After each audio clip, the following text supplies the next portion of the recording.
welcome to our culture show here on I-24 News. I'm Oded Grober. Thank you so much for joining me.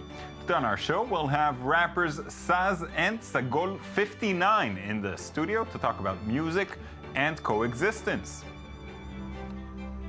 A convention in Los Angeles shows us different ways to go green. And we'll talk about female musicians around the world playing unusual instruments.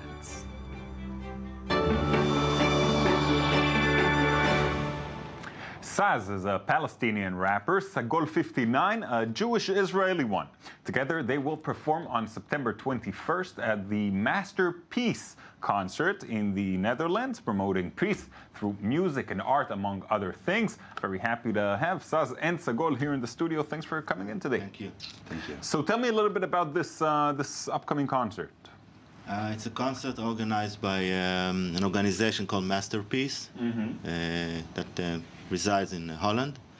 It's aided by the UN, and it brings together artists from various countries that are in conflict with each other, who are going to perform duets on stage at the Ziggo Dome, which is a huge venue outside of Amsterdam, to a crowd of 17,000 people. Wow. And it's going to happen very soon.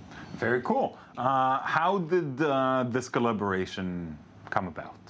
I was having a falafel place and hummus, so he came to it at my place, and that's how we met.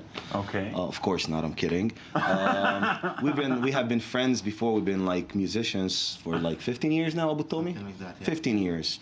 So at first we started as friends, so then of course we found our love and common love, and that's hip-hop and music, and that's how we just got along. Although the whole difference is, but we have a great mother named hip-hop music. In the last 15 years we've been friends, and now performing. We've actually performed together, both in Israel and in the US previously. Now, at the risk of sounding corny, you know, do you really believe that the power of music to bring change, to bring peace, or maybe that's a little too big a word? It's a very common question, actually. I'm not that naive to think that an artist can sing a song and the world changes. But I do believe that an artist should and must look around himself, look around him, and see what's happening and comment on that and do whatever he can to express his ideas and ideologies and thoughts. You know, and music is part of the fabric of culture, and culture does move things forward. So it's not that simple that you just sing a song and stuff changes immediately. I mean, when we look around us nowadays, the situation here is far from simple. Saz, how do you feel about what the current atmosphere in the street? I think this is the time. There's no a perfect time to do peace or to find a resolution of peace. You always have to seek for it, no matter what.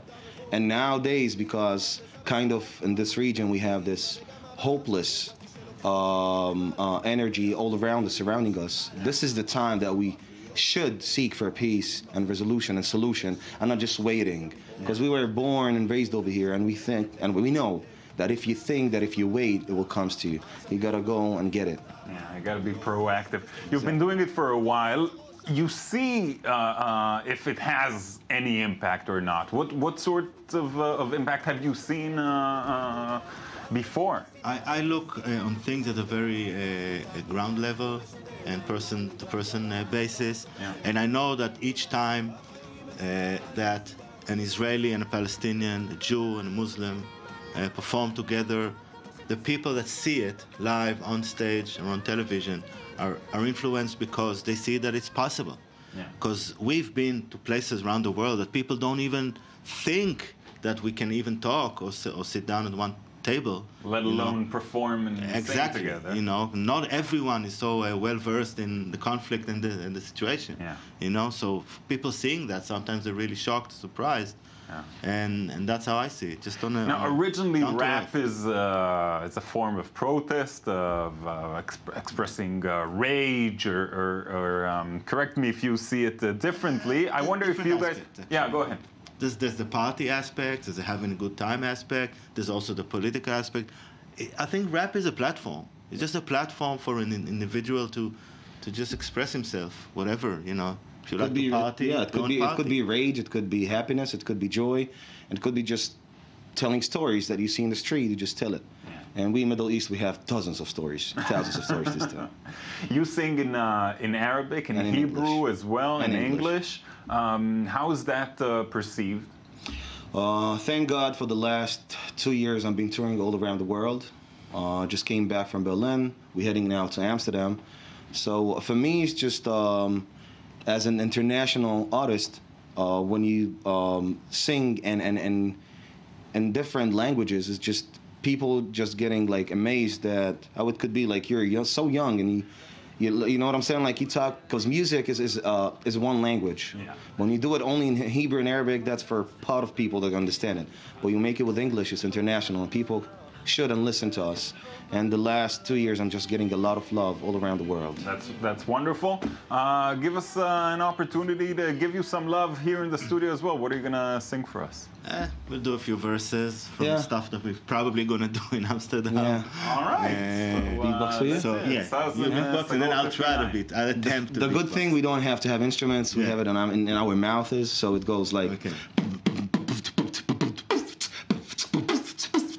שוב הנשיא של הראפ מכריז גיוס כללי כי המצב שלילי אז הם שופים את הכלי אני מרגיש דספרדו כמו בשיר של האיגלס והשלום מתפרק כמו שיוקו פרקה את הביטלס דם של ילדים נשפך לנהרות נמאס לי שוב לקרוא בין השורות על גנרלים זקנים שלוחצים על ההדק מיום ליום הם מרחיבים את הסדק ואין צדק רק ריח של מוות באוויר מתפשט בעיר כמו איזה גידול ממאיר כשהרובה פולט האספסוף שולט אפשר לחתוך את המתח עם סכין של ג'ילט אתה קולט כולנו חתומים על הצ'ק אז פרוטקט ינק כדי שלא תחנק אם זה אללה הוא אכבר או אלוהים גדול כן כאן על הבמה סאז סגול okay maybe just a cappella for him. All right, let's. Tell me something a cappella, just for fun. Yeah. Good. Yeah. Flesh and blood brothers, things are getting worse. We've only got to get back on a horse. Ignorance controlling us, got to find a force. Getting back, what is yours? What is yours? Life's about choices. Let your dreams come true. Don't look too far. The answer is inside of you. Open your heart, just coming through. Lead the way and do what you gotta do. No more drama, no more pain. It's people's life. It's not a game. The time has come to rearrange. So get up on your feet and let's change. Mm-hmm. Yeah, that's it. That's Amen. Saz, Sagol 59, thanks so much for this. Pleasure to be here. Thank you. Now that peace is nearly at hand, let's see how we can deal with some other issues. Going green is both trendy and useful, and the Green Festival that took place in Los Angeles this weekend offered thousands of products from cosmetics to even coffins. Sandy Foltis has the story.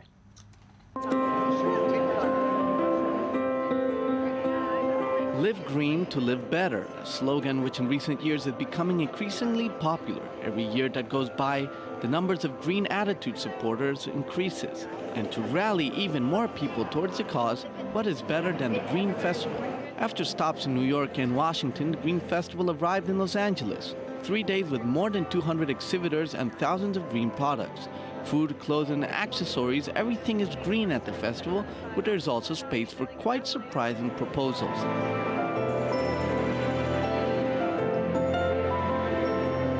We make the coffins from bamboo, willow, seagrass, and they're very sustainable, fast-growing products. So the traditional industry, they make it from steel, bronze, copper, precious metals, and hardwoods. And if we cut all the trees down, we'll have no trees. So willow and bamboo is sustainable because it's very fast-growing. Among the products that could change our lives, this electric bike, easy to take everywhere. The top speed is about 15 miles an hour, and it has a range of somewhere between 15 to 20 miles on a charge. It takes about 4 hours to charge, so most people would charge it at night while they're sleeping and then have it for the entire next day. For 13 years, the Green Festival traveled through the United States to display the many green products that can replace those used on a daily basis by the general population. Every morning, you can make a decision, basically, what you're putting on your plate, what you're putting in your basket, in your shopping bag.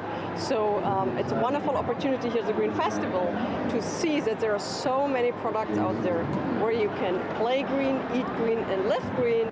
Next steps for the Green Festival are Chicago and San Francisco. It's very likely that the numbers of followers will increase once the festival passes through these big cities.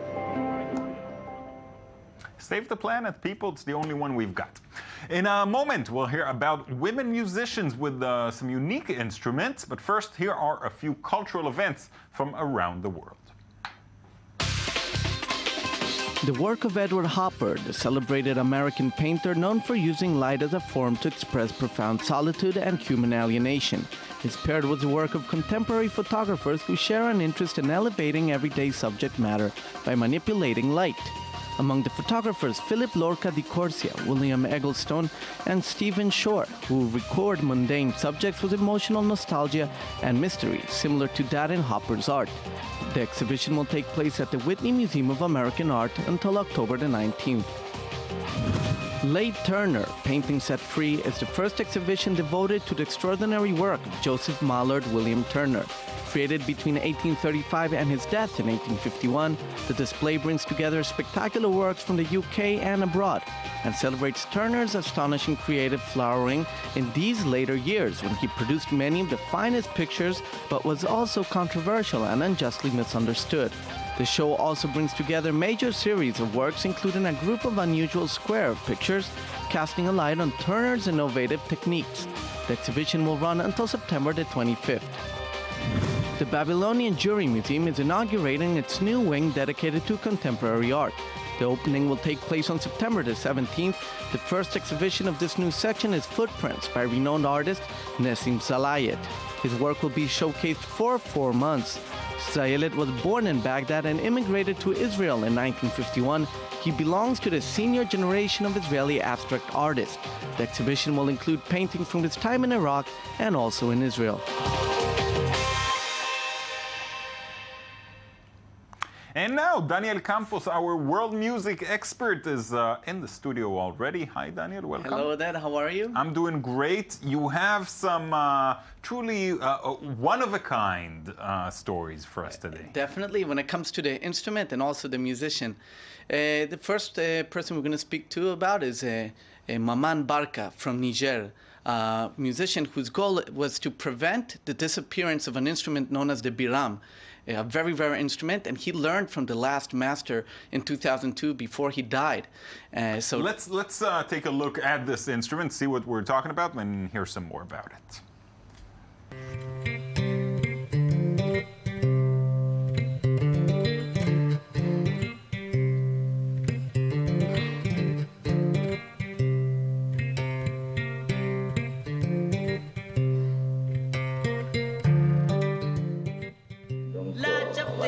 Moi, je fais la promotion de cet instrument et je lui donne la chance de vivre encore longtemps parmi les autres instruments du monde.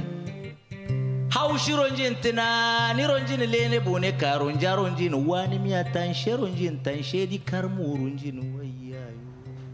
You know, what strikes me is the difference between how this instrument looks and how it sounds, because it looks very old and kind of, and the sound is so delicate, so beautiful. Very clear indeed. It was an instrument very popular among communities of fishermen around Lake Chad.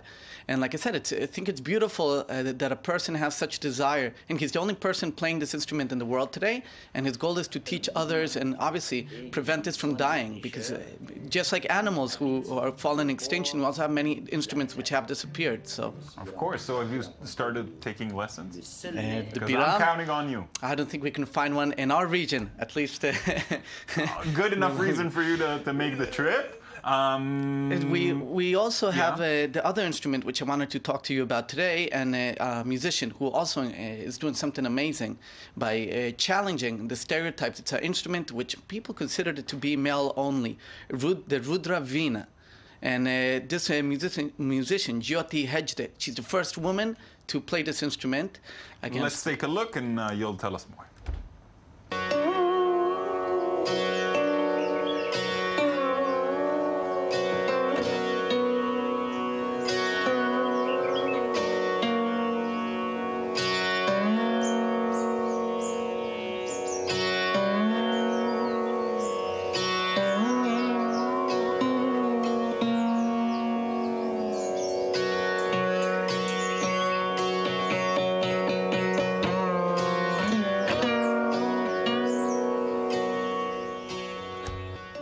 with my keen detective skills, I can tell it's from India. And the reason that it's perceived as male only is because of its size? Its size, exactly, you're right, the weight. Also, historically speaking, many books quoted that people who would play this instrument wouldn't be able to bear children. There was fear in a lot of women. Well, that obviously is not the case. Thank you, Daniel, so much.